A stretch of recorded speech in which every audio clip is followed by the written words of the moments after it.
Hey y'all. All right. I'm ready. How are y'all doing? How are y'all doing today? So I just wanted to come in over here and just see how you all are doing. So I was reading this morning. I was reading Songs of Solomon or Songs of Song, and usually when I read that book, I don't really get much out of it. I mean, yes, it's a relationship between Solomon and a woman, and they share intimacy and how much they love each other. But then God started to just talk to me about my relationship with Him, and so reading that book reminds me of my relationship with God, and I wanted to share that with you because I'm working on it. So the first thing I noticed is that in the Songs of Solomon, they are really focused on each other. So I don't know what's going on in that environment. I don't know what's going on in the government during that time. I don't know what's going on between their relationship with other people. They don't share that. They only share how they make each other feel in that book. I will have to do extra research in order to know that. And then also, I notice there's a lot of focus on each other.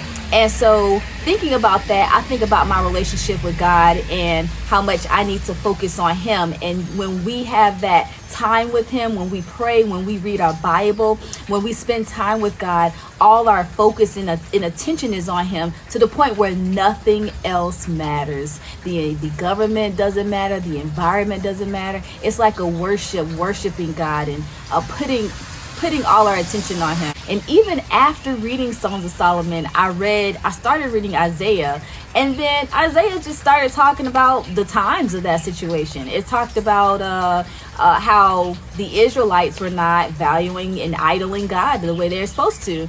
Goes into something different. So it's so interesting that Songs of Solomon is right there. So it kind of feels like an island in between the two books. So spending that time with God, I love that we can get in that intimate time with God to where nothing else matters. Our situation, the things that we're going through, the people that may have said something to us earlier that day, doesn't matter because we're in that relationship and we're spending that time with God. The second thing I noticed is that Solomon and the woman, they admired each other. And for example, in chapter 4, it says, "How beautiful you are, my darling. How very beautiful. Behind your veil, your eyes are doves. Your hair is like a flock of goats streaming down Mount Gilead. Your teeth are like a flock of newly shorn sheep coming up from washing." Verse 2. When I was reading that, I was thinking about God, and I was thinking about, Lord, your patience. You have patience like no one else. You have, when I'm in your presence, I feel so much peace, and you are so sweet to me. And I just think about how good God is to me, and thinking about that, and also thinking about valuing that time. So when in Songs of Solomon, they valued each other's time. They weren't like thinking about something else. They weren't thinking about what they're going to do the next day. They were locked in on each other. And so it takes a lot to really value and really lock in into something. So for example, I thought about stand-up comedy. And I thought about how the first act in stand-up comedy has to warm up the crowd so that the crowd will be engaged and really listening and attentive to the comedian.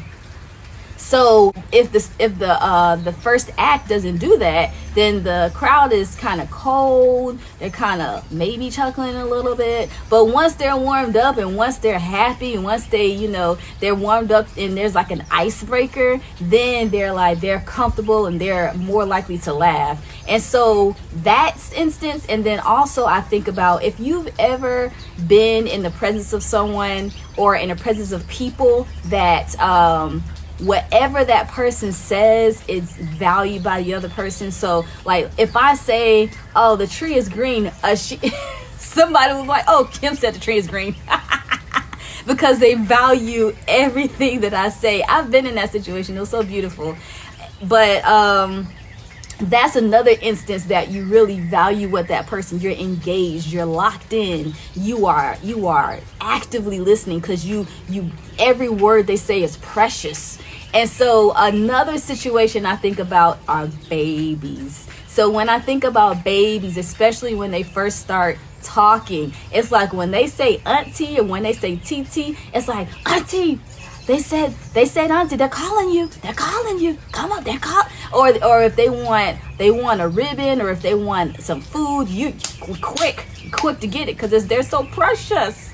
Their little precious mouth said auntie or baby or mommy, and it's so sweet. And so we are getting a camcorder. Oh my goodness. So that same instance of being engaged, an audience being engaged to a comedian, or a baby, parents and being engaged to a baby, I want to be that engaged to God. So if God is like, Kim, do this, or if God shares something with me in a dream or teaches me something, I want to get my journal and write it down quickly, or I want to do it quickly, which I haven't done in the past, but that's something that I'm working on. Because usually often when God gives me a dream, I'm like, okay, I'll write it down later, and it ends up being next week or tomorrow, or the next day. So I really want to, when God says something, I want to be like, oh, let me write that down. Yes, Lord. Because everything that he says is very precious and is very important, because God doesn't just talk out the side of his mouth for no reason. So I think about that, admiring his presence, admiring God. And then also I think about when we value his presence, I don't want to be lose focus. So I don't want to be like, oh, what am I gonna do tomorrow? What am I gonna eat for breakfast tomorrow? I don't want to lose focus while I'm in his presence. But if I'm really engaged, I'm like, what's gonna happen next? What, huh? What'd you say? You said something? Oh, I thought you said something. I want to be really engaged and really attentive to what he's saying actively right now, and what he's saying actively in his word. So reading the word, I want to be, not half asleep, and I want to be focused and engaged, so that when he says something, I'm like, oh, God said something. What you said? So I just wanted to share that with you. How are you guys doing today, too? Tell me how you're doing today. It's a beautiful, rainy day. It's my birthday. Hey. And so I definitely wanted to spend time with God this morning on my birthday. So drop a comment, like, share, subscribe, do all that good stuff, and have a great day.